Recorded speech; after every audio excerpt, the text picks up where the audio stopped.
This episode of the CMO Suite is brought to you by Uconnect. Uconnect is the premier provider of managed and in-house servicing in the biddable media space. If you're looking for true transparency with paid social, PPC, or programmatic, or are a brand or agency looking into in-housing your team, connect with Uconnect. Now that you're back, how long are you back for? Does anybody know how long he's back for? I mean, we know how long he's in the show, but how long are you back? I'm committed through the week. Is this Friday already? It's Friday. Okay, so we don't know. Is he week by week at this point, guys? I'm always week by week. Nobody knows. No, I figure I'm here for a bit of a spell. Yeah. We'll leave it at that. It takes time. It does take time. Why'd you come back? I thought it would be interesting, and I was right. It's super interesting, but really hard. And I have some theories of things that I would have done if I stayed in the industry, and they weren't happening. So I thought, well, maybe this is a platform to try some of those things. And my wife had gone back to school. My kids are all in school. I'm the only one without anything productive to do other than writing this amazing book. But yes, and investing and stuff like that. Yeah. How did that conversation go? What did you talk to other friends prior to? Did you kind of test the waters a little bit and go, well, what would it look like if I came back in the office a little bit? Well, I thought for sure. Chuck said, "Hey, what do you think about coming back?" And I've always said, no. I mean, my life is and was nice, is nice, and still is nice. Yeah, still is nice. You have the power of no. That's a pretty powerful weapon, Alex. Do you realize that sometimes? Is that a weird thing to say? You have the ability to say no, and so many people, maybe they do. They haven't adjusted their lifestyle around the ability. I will to say give you no. one insight, and which I get one out of this 45 minutes. I get one insight. Hopefully, you had more than I only. I'll take this one. This was one that really hurt me. Is this a soundbite? Let's go. No, this really. So there's the notion of like fuck you money, right? Have you ever heard that term? Sure.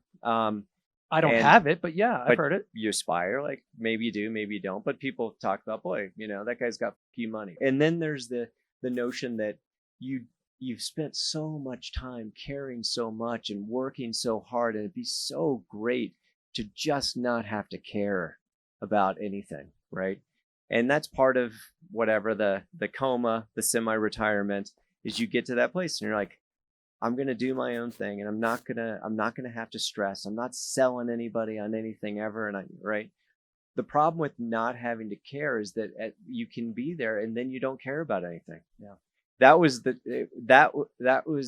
and then, okay, now I got to generate care, and I'm going to have to do things because you can't live your life like that. It's just not interesting.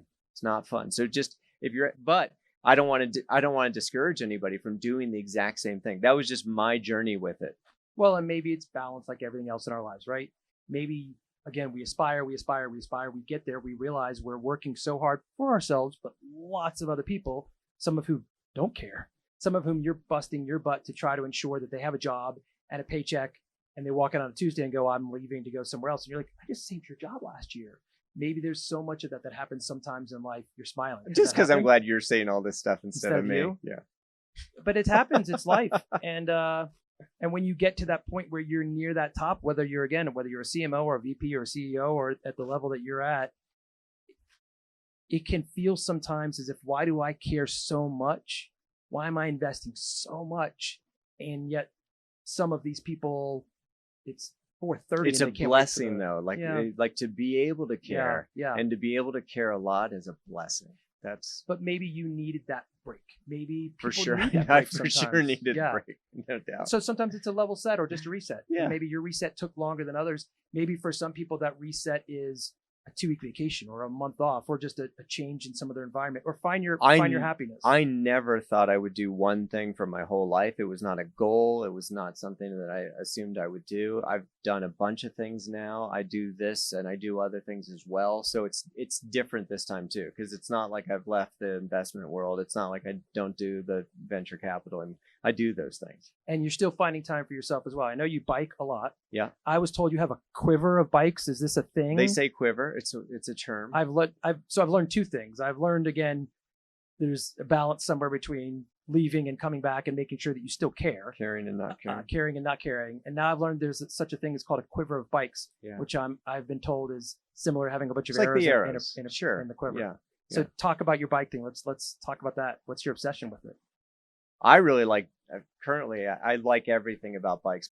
going through a divorce, meeting my wife, her buying me a bike for my first mountain bike for my birthday. It was like a major moment that then got me into mountain biking, that then got me into, having clients like Shimano and Schwinn and Giro, which was very much the catalyst for what allowed the agency to do the kind of work it ultimately did. And if I any time I've ever, leaving this industry, the first thing I did was just ride my bike a lot, like ride it downtown, ride it around. And so There's something I've been into road. cathartic about that too, isn't it? The bike, there's something about a bike. There's the fact that like they would just tip over. It shouldn't even work. And you snowboard as well. If you're out there and you want to follow my Instagram, it's Bogusky. And that's where I live the life that I wish that I had all the time. I don't know if I follow that one or not. I should. It's just all bikes and skis. And I surf. Love Instagram. I love very it. average bike riding, average skiing, and average surfing. If you're looking for that kind of content on the internet, it's Bogusky. Bogusky. Yeah. Do you love Instagram? How do you feel about Instagram? I feel that I like it a lot, and I like how much they've nailed me and know exactly what ads I want. I've spent enough time there. I want to see ads. Apparently, I want to see ads about bikes and innovative tool ideas. The time away that you to go to were, Hawaii. I feel like social media completely exploded during that time. Mm. I mean, you had MySpace or maybe we had Facebook. No, Twitter was big. Twitter. That's my worst one. Facebook was. Do you like Twitter? Do you still do? I did like it a lot, and I was there early, so I've got a investment in good it, following. some sort? Well, it's changed a lot. So it seems to be that I've got 90,000 people that ignore me, which is maybe that's how it works. Whereas Instagram, I have 1,200 people that are somewhat interested. I think that's an interesting part of the model, though, to some extent now. Is so sometimes, because I'm a big LinkedIn person, I think you are as well, like right? the LinkedIn. Yeah, you do like the LinkedIn. I like what's going on. I see you on that there. a lot. Yeah, and I think your show producer, that's how he even contacted you to help build this to some extent. Maybe it was initially on LinkedIn. You may not even remember that, but that's the story that I heard. He's saying no. Yes or no? Yes. Yeah. Okay. That's it. This is yes. The up and down is yes. Up and down. Okay. Yeah. So if you're listening, you can't. Yeah. Get those confused. Alex had his gummies this morning, and he can't see that far, but it's an up and down. Yeah. That's how he found you. Was reaching, and we maybe even found you the same way. We find a lot of our guests on LinkedIn. I love that platform. And the algorithm seems to be still allow for content to filter properly, and get shared and not all paid, and so I like that about it. I think Twitter tipped that other direction. Facebook certainly did for me. I'm out of that. What do you think about Facebook? How do you feel in this industry? It's whether you're CMO or VP or CEO or whatever, social media has to be a part of every campaign now. It's weird, isn't it? It's kind of weird to even look at elections. I don't want to get political or anything like that, but it's weird to see. I don't know. You've got kids that are growing up. Mine are still small, and I feel like I love the fact they're on Instagram because I can kind of see what's happening in their life. I'm sad too. I'm a little sad because again, I think there's no bad pictures.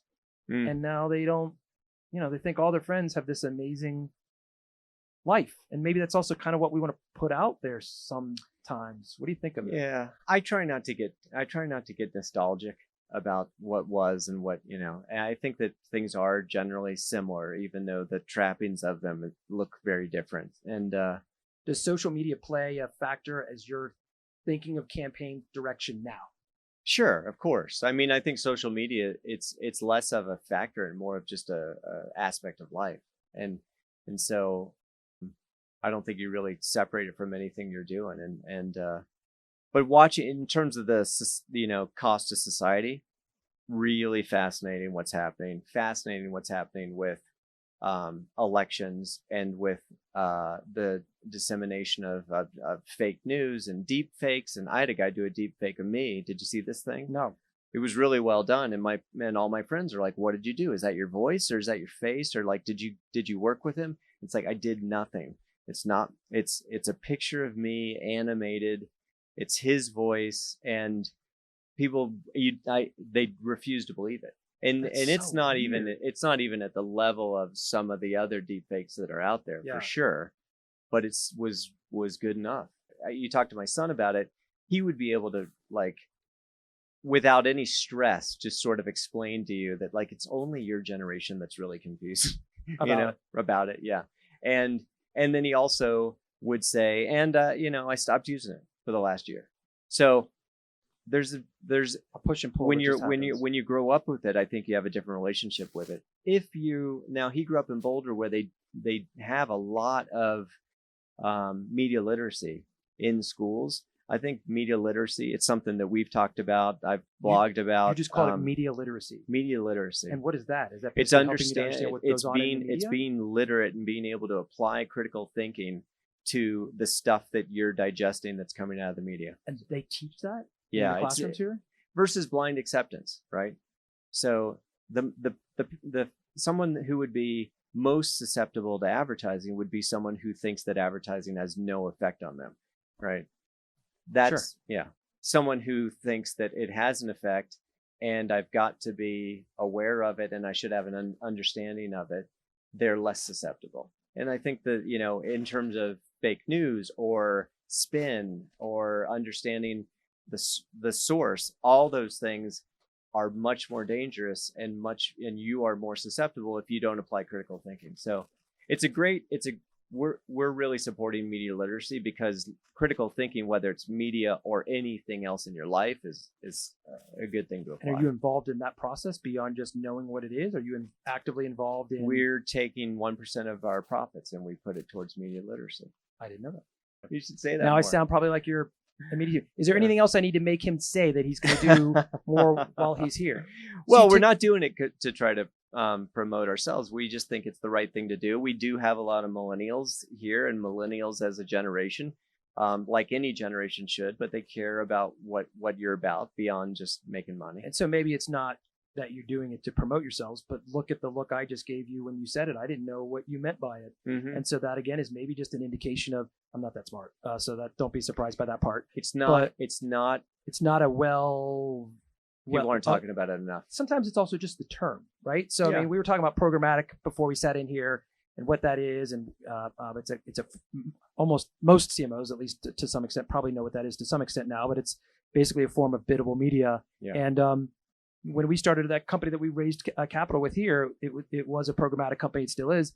But we would call on CMOs and we would say, well, what are you doing in the programmatic space? And they would be like, I don't know what that is. Yeah. So you have to almost start using terms more to get people to, it's educating them. Mm-hmm. And then they can either choose to do it or not do it or whatever. But maybe there's, again, just some lesson in utilizing that term itself, media literacy. Yeah. And the media environment. I mean, the way that we think about it is if you're Patagonia, you make products. When you make products, those products pollute the environment, right? And you don't like that because the products are designed to experience the outdoors environment.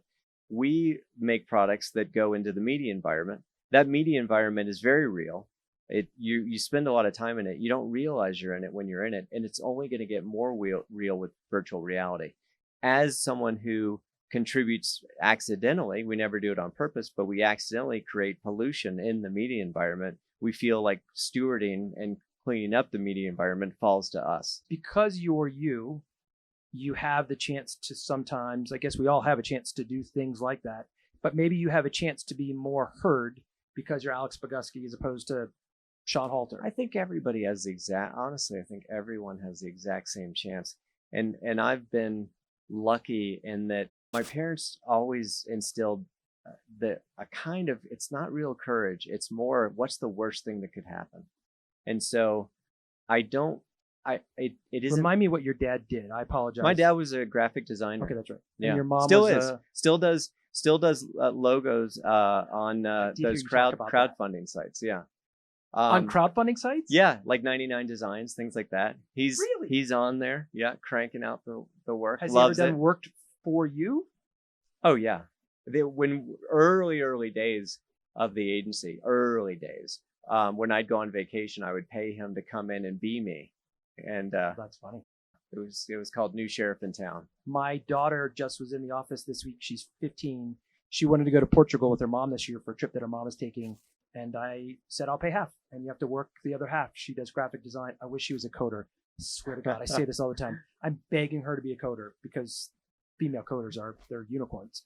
And she could let me retire. As soon as you make a thing like at least with my son, anytime he'd show interest in a thing and I'd start to talk about, here's how you can make money in that thing. He was like designing his own video games. I'm like, that's really cool. You could be a video game designer. And as soon as I do it, done, Yeah. done with it. I finally learned my lesson. I'm like, I don't say anything. So I should probably say, you should never clean your room. Maybe it will have the opposite. I don't know if it's not so much reverse. It's just like, don't take the, don't take the fun thing. Don't take the fun thing. Like if the fun thing accidentally becomes the money thing too, or just grows into that, I think that that's natural. And you're lucky you're in this business. I feel really lucky I'm in this business. I get to have fun all day. Well, the beauty of this was maybe I don't know if I found the balance or not. If she listens to this, she may say that I didn't, but I said, I'll pay half if you really want to go. Yeah. And if you work some of the other half, then that'll pay the rest. And so she now actually, we built her a template of the banners that we built for this show, for the CMO suite. We built her basically a template, and now she makes all of our social media banners for it. And so she's working her way through it. And she used to say, I never want to work for you, Dad. I want to go work for an ice cream shop. But she said to me on the way home yesterday, she's like, that was pretty cool. That's interesting. I could do that more often. Yeah, I just had that conversation with my son, because I've always tried to steer him away from advertising, but then just this last week, I was like, maybe come here. He's like, yeah, I think I'd be really good at it. I'm like, you probably would be. I almost brought my daughter here because she's off of school, and so I was literally this close to bringing her here. She hasn't seen me do this live, but maybe I was trying to find again somewhere between that balance between not also making her feel like she's got to be my grip or my gaffer or whatever, and it's interesting, Your kids are 14, you said? They're 15, twin 15-year-olds. My son ran away from home when he was 14. How was that? Terrible. How long was he gone? Terrifying. A couple hours? No, like 3 days, 3 to 4 days. Really? Yeah, it was for real, What created that terrifying moment? Well, I feel like he felt like I was putting pressure on him. School, right? I felt like I didn't have a more casual gear that I could slip into. Like I was like, I barely care. But the reality was I was and I am excellent at silent judgment, which is just Are you as judging me bad. right now? No, Yeah. I'm not. So he was feeling judged. He was, and feeling a lot of pressure. He ran away. We looked into like, how do you deal with a situation like this? His mother's Latin. She's really mad, like not dead to There's me no mad. stereotype to it, but there's a 1 and maybe a 9. It seems like it jumps pretty fast. She was hot, and so Did she feel like it was your fault? No, she wasn't mad at me. Mad at She him. was just hot. Yeah. But he left a note, and then we didn't hear from him. And finally, I was texting. I was like, "We got to call the police if we don't hear that you're safe." And he said he was safe. So we went. Didn't know where he was, but we knew he was safe. And then next day, I was like, if and when you want to come back, we can talk about how that looks. Yeah, because we went on the Google and we researched what he's supposed to do with runaways. What did it tell you? What did he say, or what did the Google? Tell you? What do you feel like You've got to you don't just get to come back. There's like a negotiation, and it wound up being incredibly positive, because what we realized and what I realized was there was all these silent or unwritten deals that I thought we were in, right? But he didn't know what the deal was because he never made the deal. Yeah, you made them. I made the deal, and I made it when he was 7, and then we continued to be in that deal, and so there were a lot of things that came out of that, and now we're best buds. So it was incredibly positive, and then everything that was unwritten, we essentially didn't write it down, but it was like the reason why I'll give you one other thing that came out of it. I used to try to motivate him with what I now call the tale of woe. If you don't get good grades in school, you won't get in the right colleges. If you don't get in the right colleges, life's just harder. If if life's hard, you could wind up, homeless down by the river, right? And I had this epiphany. I was like, I've never motivated an employee like that. Like, why am I using that on my son? And so I flipped it. I said, well, what I do with people is like, what is your wildest, idea of success? What does that look like? And so I said, what would you like? Forget jobs. If you could be doing anything, this is the question I think everyone should be asking. You could do anything, and you can. What would you do? And he said, I'd like to be in sort of an artist co-op. We'd make music. We'd do the visuals, the video, the whole thing. And I said, I don't know what that is, but it sounds really cool. I might want to do that too. But what do you need to, like, what skills would you need to get between here and there. And then he kind of mapped it out and then went to art school. And, that's no longer the dream, but it started that process, right? We're going to wrap it here because we're running out of time. Normally, we're trying to get the guest to cry. I'm literally tearing up here. That was such an incredible story. That was just an incredible story. And I thank you for telling that story. I hope beyond all the rest that we've talked about that all of us can take that moment away. That's such a powerful thing to say. I was quiet the whole time listening. Alex Bogusky, dear Lord, you made me cry. It's the worst podcast. You turned it the other way around. Damn you, Alex.